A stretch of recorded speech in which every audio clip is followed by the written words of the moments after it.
बिस्मिल्लाहिर्रहमानिर्रहीम। Dear students, Microsoft word के lecture number 8 के साथ आपके खिदमत में हाज़िर हूँ। आज का लेक्चर भी बहुत इम्पोर्टेंट है क्योंकि बहुत सारे स्टूडेंट्स को या लर्नर्स को हाइपर लिंक का कंसेप्ट क्लियर नहीं है। तो मैं कोशिश करूँगा कि प्रैक्टिकली आपके सामने हाइपर लिंक कैसे क्रिएट करते हैं या उसकी इम्पोर्टेंस के हवाले से मैं अपने लेक्चर में आपको समझाने की कोशिश करूँ। माइक्रोसॉफ्ट वर्ड के अंदर हमने होम टैब के आलमोस्ट सारे ग्रुप्स देख लिए हैं।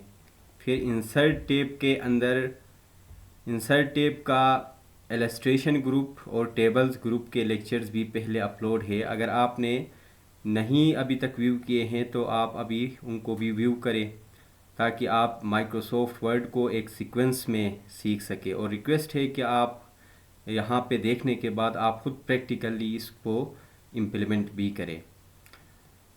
तो आज का हमारा लेक्चर हाइपरलिंक के ऊपर ही है। हाइपरलिंक एमएस वर्ड के अंदर जो कमांड है वो इंसर्ट टैब का एक ग्रुप है लिंक्स, उसके अंदर हाइपरलिंक का कमांड मौजूद है। हाइपरलिंक का शॉर्टकट की आप ज़रूर याद रखें कि हाइपरलिंक के लिए कंट्रोल के साथ के हम इस्तेमाल करते हैं। बाद में हम प्रैक्टिकली देखेंगे हाइपरलिंक के लिए कंट्रोल के साथ के। तो पहले ये समझना ज़रूरी है कि हाइपरलिंक होता क्या है। कंप्यूटिंग या कंप्यूटर के अंदर हाइपरलिंक एक डिजिटल रेफरेंस होता है किसी भी डेटा का, चाहे हम टेक्स्ट को रेफरेंस करें या ऑडियो कोई फाइल हो, इमेजेस हो, वीडियो हो या एनिमेशन हो। किसी भी डेटा को रेफरेंस देने के लिए हम हाइपरलिंक का इस्तेमाल करते हैं। ये तो हम डेली लाइफ में हाइपरलिंक्ड जितने भी रेफरेंसेस हैं उनका इस्तेमाल करते हैं।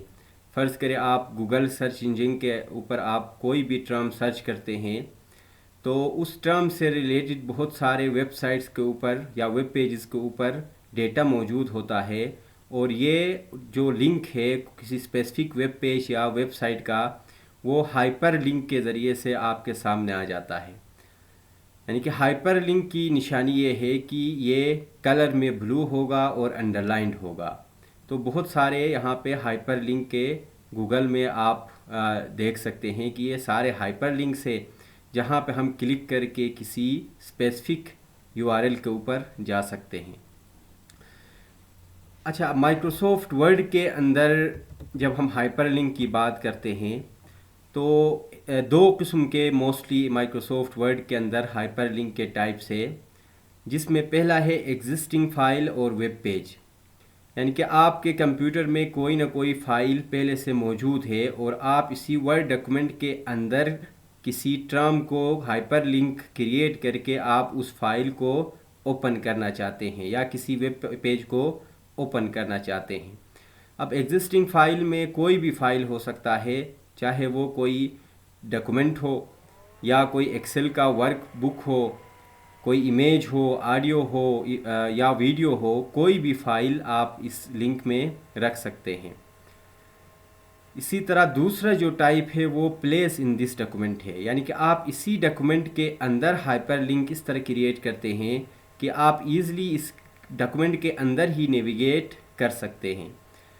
तो पहले हम प्लेस इन दिस डॉक्यूमेंट का एक एग्जांपल देखते हैं प्रैक्टिकली, और आप कोशिश करें कि साथ साथ आप भी इसी को ट्राई करें। अब फ़र्ज़ करें हमने एक एग्जांपल में 3 चैप्टर्स के नाम लिखे हैं, चैप्टर 1, चैप्टर 2 और चैप्टर 3। उसके बाद यहाँ पे अगर हम नेक्स्ट किसी पेज पे जाते हैं तो यहाँ पे हमने चैप्टर 1 जिस पेज पे स्टार्ट हो रहा है ये चैप्टर 1 है, जो कि पेज नंबर 4 पे स्टार्ट हो रहा है। और इस वक्त अगर हम इसका स्टाइल देखें तो जो टेक्स्ट है उसका स्टाइल नॉर्मल है।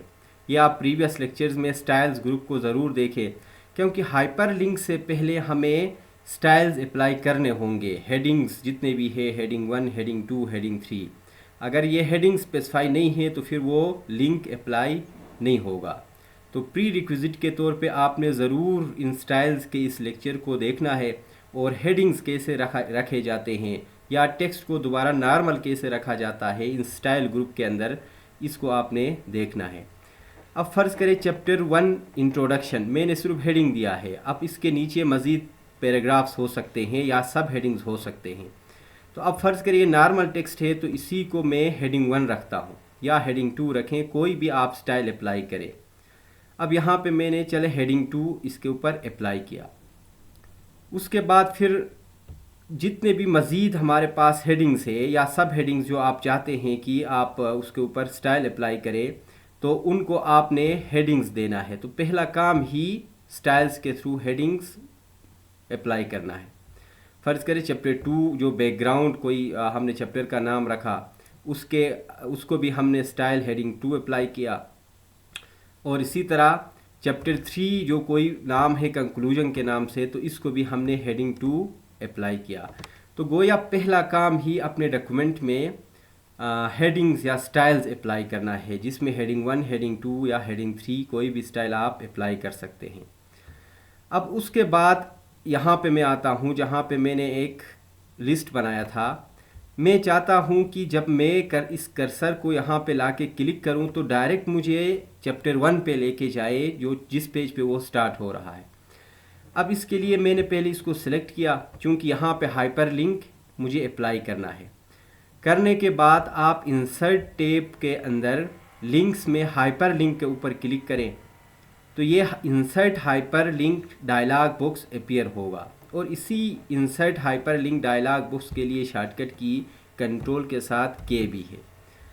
अब इसके अंदर ये जो टाइप्स मैंने बता दिए थे उसमें से चूँकि हम प्लेस इन दिस डॉक्यूमेंट कर रहे हैं, तो जो ही आप इधर क्लिक करेंगे तो यहाँ पे देखें ये हेडिंग्स नज़र आ गए। अगर हम पहले हेडिंग्स अप्लाई नहीं करते तो यहाँ पे हेडिंग्स के अंदर ये एम्प्टी होता, कोई हेडिंग नज़र नहीं आता। तो ये इसलिए नज़र आया क्योंकि हमने स्टाइल्स के थ्रू हेडिंग्स अप्लाई किए हैं। अब हम चाहते हैं कि चैप्टर 1 पे क्लिक करके हम इस चैप्टर 1 इंट्रोडक्शन के पेज पे जाए या इस टॉपिक पे जाए। तो गोया इसका लिंक हमने इसके साथ सिलेक्ट किया और ओके किया। अब इसका कलर भी चेंज हुआ और अंडरलाइन भी हो चुका है। सेम आप चैप्टर 2 को भी आप अप्लाई करें, कंट्रोल के, फिर उसके बाद चैप्टर 2 को चैप्टर 2 बैकग्राउंड से आपने लिंक देना है। तो मैं जल्दी में जो है ना ये सारे लिंक्स अप्लाई करता हूँ, कंट्रोल के, फिर मैं चैप्टर 3 को कंक्लूजन के साथ लिंक देना चाहता हूँ। अब यहाँ पे फ़र्ज़ करिए इन तीनों के ऊपर लिंक अप्लाई हो चुका है। अब इसके ऊपर आप कर्सर लेके जाएं और आप कंट्रोल प्रेस करें। जो ही आप कंट्रोल प्रेस करेंगे तो एक हैंड का आइकन आएगा, पॉइंटर आएगा। इस कंट्रोल पे प्रेस करें, फिर उसके बाद आप क्लिक करें तो देखें ये पेज नंबर 4 पे मुझे लेकर आया, जहाँ पे एक्चुअल ये जो टॉपिक है वो स्टार्ट हो रहा था। अब फ़र्ज़ करें मैंने यहाँ से ये चैप्टर पढ़ा या इसके ऊपर काम किया और मैं चाहता हूँ कि मैं यहाँ से या तो दोबारा बिल्कुल टॉप पे जाऊँ या मैं यहाँ से ही डायरेक्ट चैप्टर 2 पे प्लंज करूँ या चैप्टर 3 पे जाऊँ।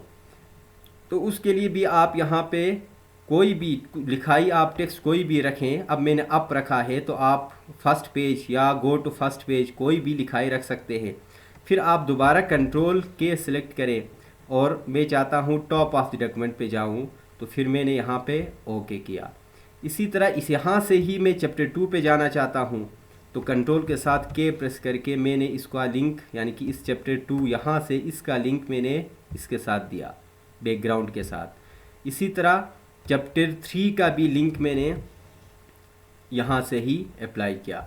अब मैं ईज़िली यहाँ से नेविगेट कर सकता हूँ। अगर मुझे ऊपर जाना है तो यहाँ से कंट्रोल पे के साथ जो है ना, जब ये हैंड का निशान आएगा तो अप पे क्लिक करें, ये देखें मुझे बिल्कुल टॉप पे लेकर आया।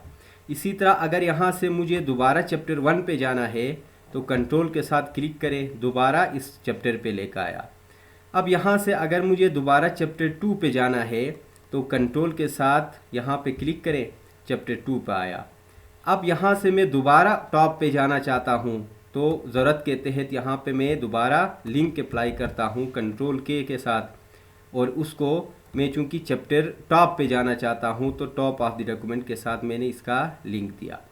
इसी तरह सिमिलरली आप चैप्टर 1 पे यहाँ से डायरेक्ट जा सकते हैं और इसी तरह आप चैप्टर 3 पे भी यहाँ पे से डायरेक्ट जा सकते हैं। तो अब ईज़िली आप डॉक्यूमेंट के अंदर नेविगेट करेंगे। ज़रूरत पड़ने पे चैप्टर 2 पे गए, ज़रूरत पड़ने पे दोबारा टॉप पे गए, और ज़रूरत पड़ने पे दोबारा चैप्टर 1 पे गए, फिर चैप्टर 2 पे जाना है तो चैप्टर 2 पे गए, इसी तरह चैप्टर 3 पे जाना है तो यहाँ से डायरेक्ट हम चैप्टर 3 पे गए। अब इनको भी अगर हमने लिंक देना है तो सेम कंट्रोल के साथ आप इसको टॉप ऑफ द डॉक्यूमेंट के साथ लिंक दे दें। चैप्टर 2 पे जाना है तो यहाँ से आप चैप्टर 2 के साथ लिंक दे दें, और अगर चैप्टर 1 पे जाना है तो चैप्टर 1 के साथ इसका लिंक दे दें।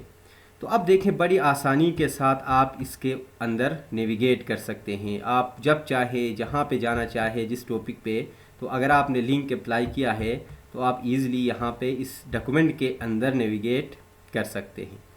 तो ये था हमारा प्लेस इन दिस डॉक्यूमेंट का एक प्रैक्टिकल एग्जांपल।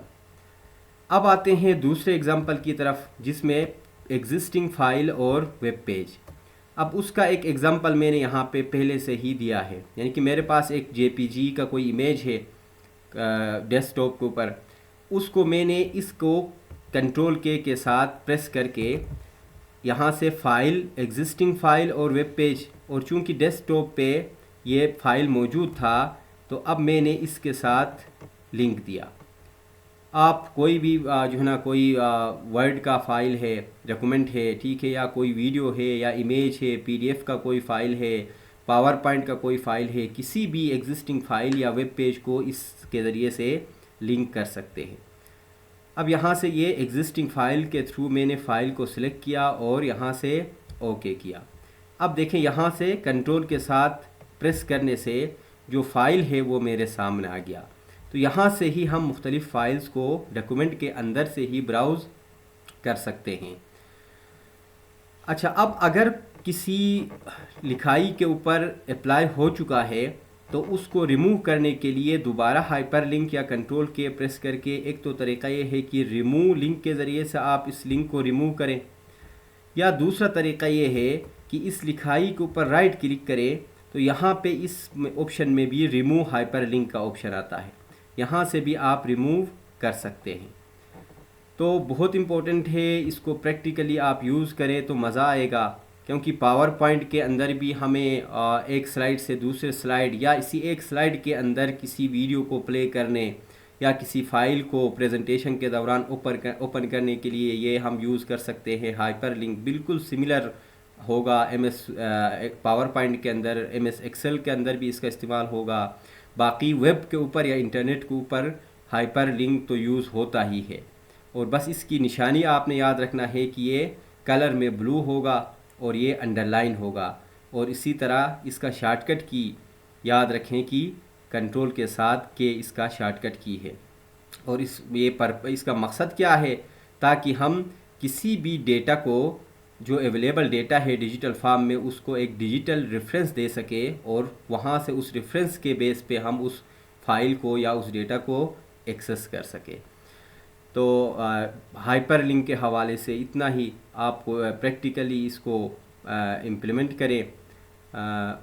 उम्मीद है कि आपको ये लेक्चर समझ में आया होगा।